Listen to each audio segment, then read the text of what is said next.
and every model broke at once. They built a system to break deathworlders. It only worked on everyone except humans. The galaxy had a system for everything. It predicted collapse, measured fear, calculated survival. It had never failed, until a single human walked into the chamber. Vexar believed in systems. He believed in procedures, thresholds, classifications, and margins of failure. Civilizations survived because of systems. That was why the Interstellar Viability Commission existed, and why Vexar had spent the last 60 cycles overseeing sentience stress trials for newly contacted species. No myths, no legends, only data. So when the human delegation arrived, Vexar was already certain how it would end. Species, Homo sapiens. The holographic display rotated slowly. Origin world, Sol 3. Atmospheric oxygen, 21%. Gravity, 1.0 standard. Native predators, extensive. Environmental volatility, high. Vexar's upper mandibles twitched. Another borderline case, he said calmly. Record standard degradation expectations. Around him, the observation chamber hummed with quiet agreement. Humans came from a volatile world, yes, but volatility did not equal resilience. Most species from unstable environments failed early. They burned bright, then they collapsed. The human candidate entered alone. No entourage, no protective escort. Just a single human wearing a single gray uniform, hands behind their back, eyes alert but relaxed. State your designation, Vexar instructed.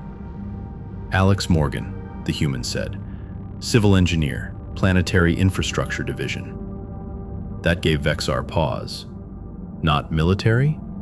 Alex shook their head. No. Interesting, and worse for them. Trial 1, atmospheric stress. The chamber sealed with a metallic hiss. Gas composition shifted rapidly. Oxygen dropped. Sulfur compounds increased. Chlorine traces added. Several observers leaned forward. This mix had incapacitated 4 species within seconds. Alex blinked, coughed once, then frowned. You're going to want to vent this, Alex said mildly. Your chlorine scrubber's off by at least 8%. Vexar froze. Candidate, he snapped. You are experiencing lethal atmospheric conditions. Alex sniffed again. Yeah, I know. Smells like a poorly maintained public pool. They reached up and adjusted the regulator on the wall. The gas stabilized. Better, Alex said. Still not great. Silence filled the observation deck. Trial 2, thermal extremes. Without warning, the temperature plunged. Frost crawled across the chamber walls. Minus 40 degrees Celsius, then minus 55, then minus 70. Alex hugged themselves briefly, breath fogging. Cold snap, they muttered. Reminds me of northern Canada. The temperature reversed violently. Heat surged, metal groaned. Sensors screamed warnings as the chamber spiked past 65 degrees Celsius. Alex stripped off their jacket, wiped sweat from their brow, and leaned against the wall. You should stagger the transition next time, they called out. Rapid swings crack structural composites. Vexar felt something unfamiliar tighten in his thorax. Unease. Trial 3, gravitational load. The floor plates shifted. Gravity increased. 2 times standard. 3, 4. Other species collapsed by 3. Alex bent their knees slightly. At 5 times gravity, the human dropped into a squat, then stood again. Functional, Alex reported, though your center of mass calibration is off. At 6 times gravity, alarms blared. Vexar stared. Terminate the trial, one observer whispered. No, Vexar said sharply. This data is invaluable. Alex looked up, eyes bright. Is this the maximum? They asked. 7 times standard, Vexar replied. Alex nodded. Can we try 8? The observation deck erupted in disbelief. Trial 4. Cognitive stress. The chamber lights dimmed. Sound distorted. Whispers filled the air. Tailored hallucinations. Fear induction mimetics designed to fracture neural coherence. Species screamed here. Some never recovered. Alex closed their eyes, listened, then laughed softly. Wow, they said. You even got my inner critic's voice right. They opened their eyes again. But you missed one thing. What? Vexar demanded. You didn't include deadlines. The hallucinations collapsed. Trial 5. Biological hazard. The floor split open. A creature emerged. Engineered muscle, serrated limbs, venomous spines. A Class 9 apex predator. Alex sighed. Oh, you used the quadruped template. The predator lunged.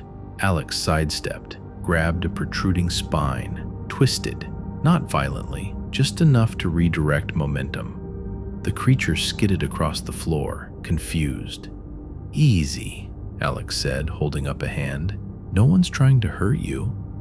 The predator hesitated. Alex scratched beneath its armored plating. It emitted a low, involuntary sound. The observers sat frozen. That's not possible, someone whispered. Alex looked up. You bred stress aggression into it, they said, but didn't account for social conditioning failure. It's overstimulated. The predator curled beside them. The chamber went silent.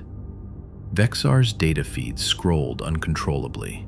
Thresholds exceeded, models invalidated, risk matrices collapsing. Finally, he accessed the restricted archive. The file had been reclassified centuries ago. SOL3. Updated designation. Class 12. Deathworld. Note: indigenous species exhibits extreme adaptability, environmental normalization, and stress integration behaviors. Caution: do not apply standard containment doctrine. Vexar felt cold. Candidate Morgan, he said slowly, why does your species willingly expose itself to these conditions? Alex thought for a moment. Because avoiding danger doesn't remove it, they replied. It just postpones the cost. The realization. Vexar finally understood. Humans weren't resilient because their world was dangerous. Their world was dangerous because they refused to make it gentle. Every system they built assumed failure and planned beyond it. Every comfort existed after catastrophe. They didn't train to survive. They trained to function anyway. Graduation. Alex exited the chamber without assistance. The Viability Commission reconvened in emergency session. New doctrines were drafted that day. Human exposure limits, undefined. Containment probability, unacceptable. Joint operations, restricted. Psychological profiling, inconclusive. Vexar submitted his final report personally. Humanity does not endure hostile systems. They invalidate them. Epilogue. As Alex departed the station, a junior observer asked quietly, "Do you think they know how dangerous they are?" Vexar watched the human disappear into the docking corridor. "No," he said, "and that may be the most dangerous thing of all." That was the second mistake. The emergency session was not on the schedule. That alone told Vexar how badly things had gone. The Interstellar Viability Commission convened only under 3 conditions. 1. First contact failure. 2. Containment breach. 3. existential forecasting collapse. Humanity had triggered all three in under 6 hours. The chamber filled with delegates, towering, radiant, armored, gelatinous, species that had survived supernovas, plagues, and vacuum exposure, and all of them were unsettled. Replay the footage. The holoprojector ignited. Alex Morgan, unarmored, unafraid, calmly redirecting a Class 9 predator. Silence followed, then outrage. "This is deception," hissed the Kelrick's representative. "No unaugmented organism functions under 8 times gravity." "They must have concealed enhancements," another snapped. Vexar raised a limb. "They did not," he said, "and that is the problem." Humanity was not an outlier. They were the baseline. Archived data flooded the chamber.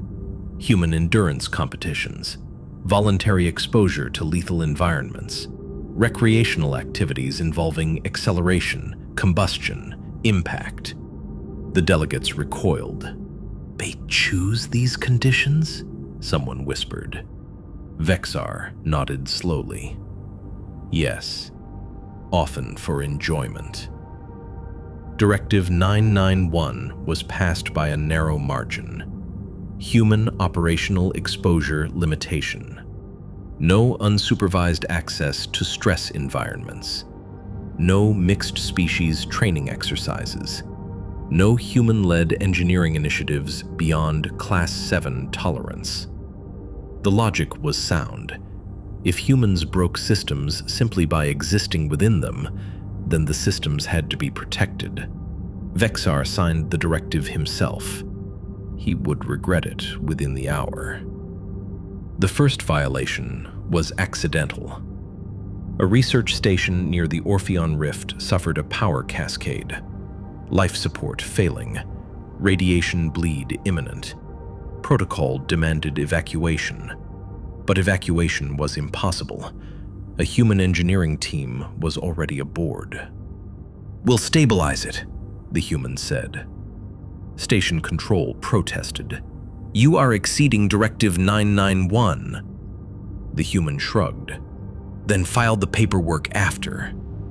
They vented half the station, rerouted coolant through living quarters, used emergency bulkheads as heat sinks. By the time external rescue arrived, the station was functional, upgraded even.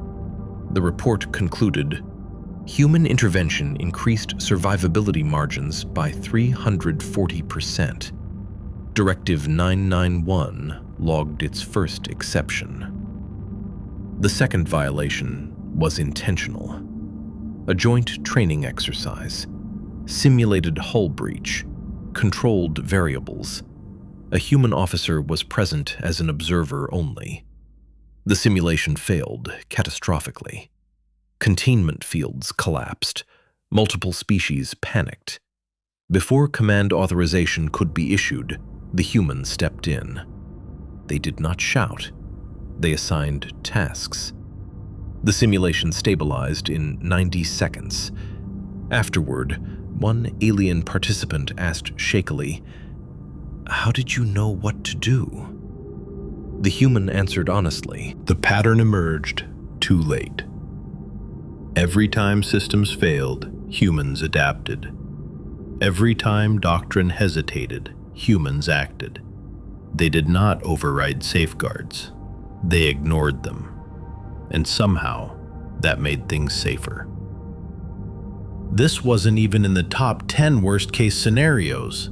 The galaxy tried a different approach. If humans could not be limited, they would be studied.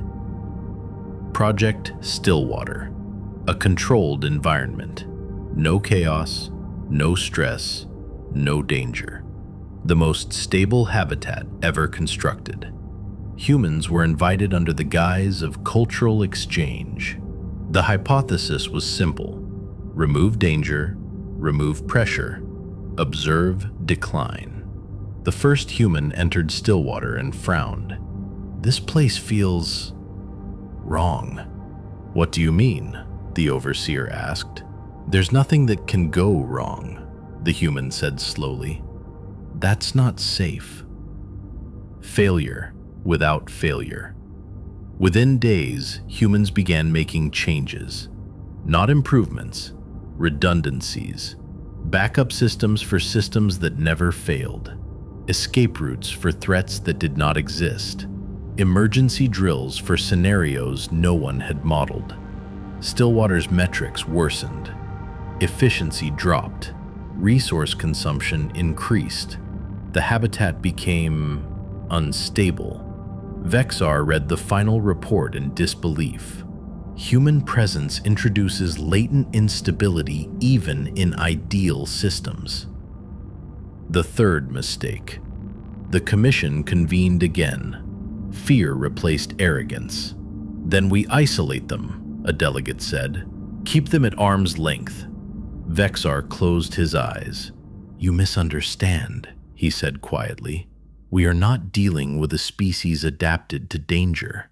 He opened the archive again, scrolled further than anyone ever had, past survival logs, past war histories, into infrastructure philosophy, urban planning, disaster response doctrine, redundancy theory. Humanity did not fear collapse. They planned for it. The truth. Humans were not dangerous because they were strong. They were dangerous because they assumed everything breaks and built accordingly. Final transmission, restricted. A message arrived from Sol 3. Polite, calm. "We've noticed some concern regarding our participation. If our presence causes discomfort, we're happy to assist in system stabilization efforts. That's kind of our thing." The commission stared at the message. Assistant, not dominate, not threaten. Assist. Vexar felt a chill. The final line of the session record read, "Containment is no longer viable. Cooperation may be the only survivable outcome." And beneath it, handwritten in Vexar's private notes, "If humans ever decide to stop assisting, the galaxy will not survive the transition." The proposal was framed as cooperation. That was the first warning sign. It arrived as a formal diplomatic packet, encrypted and meticulously polite, transmitted simultaneously to every major governing body in the Greater Spiral. No threats, no ultimatums, no demands, just a title. Joint Resilience Assessment, Phase 1. Vexar read it 3 times before realizing what unsettled him. The humans were not responding to restrictions. They were not negotiating access. They were offering to test the galaxy. "This is not a military exercise," the human delegate said calmly. Alex Morgan appeared again on the hollow stage, posture relaxed, expression open. "This is a systems audit," they continued, "the kind we run internally, regularly." A murmur spread through the chamber. "You wish to evaluate us?" demanded the Kelrick's representative. Alex nodded. "Only your infrastructure," they said. "Your logistics chains, emergency protocols, redundancy depth." "And if we decline?" another delegate asked. Alex smiled faintly. "Then we'll assume you're comfortable with your current margins." That was not a threat, but it felt worse. The commission approved the test, not unanimously, not comfortably. But fear is a powerful motivator, and curiosity even more so. The conditions were strict: no real danger, no irreversible damage, no classified systems. Humans agreed instantly. "Of course," Alex said. "That's how we start." Vexar felt his thorax tighten. Start. Test site, Station Helios 9, a mid-tier logistics hub, well-maintained, well defended, extensively simulated in training models. The scenario was simple: greater than simulated cascading failures across non-critical systems. No live weapons, no environmental hazards. Humans were observers only. Minute 1. Nothing happened. The station functioned normally. Confidence returned to the delegates. "See," one said quietly, "our systems are robust." Vexar did not relax. Neither did the humans. Alex leaned toward a console. "Permission to ask a question," they said. "Granted." "What happens," Alex asked, "if 3 minor issues occur in the same 10-minute window?" "That is statistically negligible," the station overseer replied. Alex nodded. "Okay." Minute 3. The first flicker. A power regulator glitched. Nothing serious. Automated systems corrected it. The overseer smiled. "Contained." Alex did not respond. They were watching the timing logs. Minute 5. Communications lag. A delay. 2 seconds, then 4. Minor rerouting resolved it. "Still contained," the overseer said more firmly. Alex tilted their head. "You've got redundancy," they said, "but it's serial, not parallel." "That is efficient design," the overseer snapped. Alex tapped the console. "Efficient until it isn't." Minute 7. Life support compensation. A fluctuation in atmospheric pressure, within acceptable margins, but now 3 systems were compensating simultaneously. Vexar's display updated. The human team exchanged glances. Not panic. Calculation. Pause the test, the overseer demanded. Alex shook their head gently. You can't pause real failure, they said. That's kind of the point. Minute 10, the cascade. Not a disaster, a drift. Systems overcorrected for one another. Safeguards clashed. Efficiency algorithms competed. Nothing broke, everything weakened. The station's predictive models lagged behind reality by 12 seconds, then 20, then 40. The first human intervention. Alex spoke quietly. If this were Earth, they said, someone would already be asleep on the floor under that console. Why? Vexar asked. So the rest of the team could rotate without stopping, Alex replied. Fatigue is part of the system. The chamber went silent. Fatigue was considered a flaw. Humans treated it as a variable.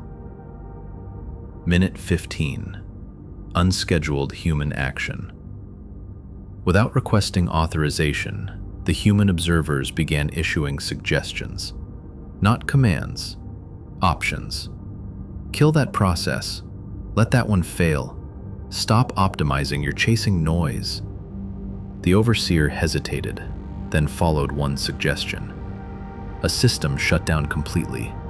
Alarms screamed, delegates panicked. Alex raised a hand. Let it burn, they said. You need to see what happens next. What happened next terrified them. The station stabilized, not because systems compensated, because they stopped fighting each other. Load redistributed naturally. Manual overrides, crude, inefficient, held better than automation. Vexar's models collapsed entirely. They had never accounted for intentional degradation. Why does this work? A delegate whispered. Alex exhaled slowly. Because you built systems that assume perfection, they said. We build systems that assume someone messed up.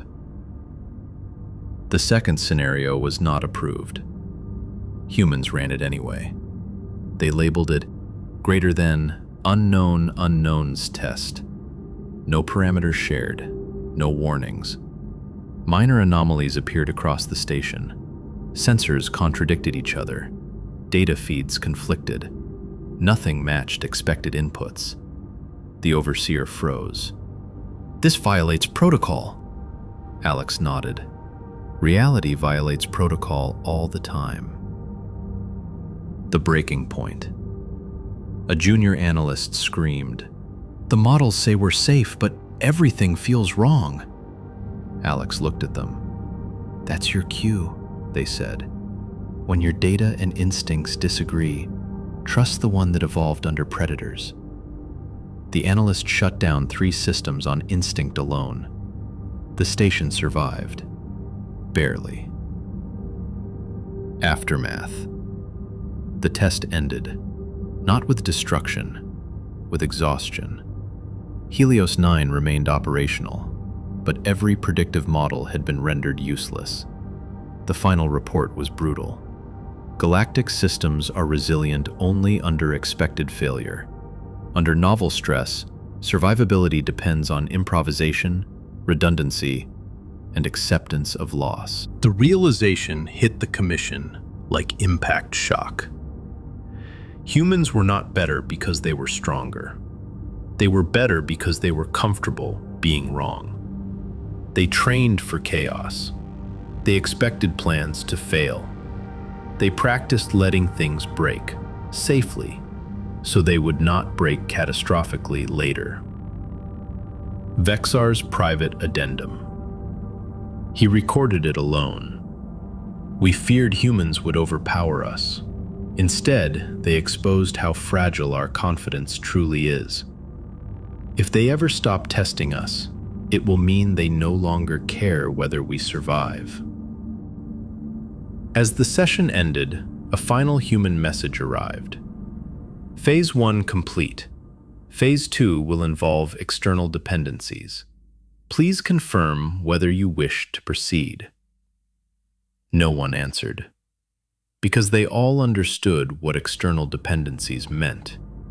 Entire civilizations, entire supply chains, entire worlds.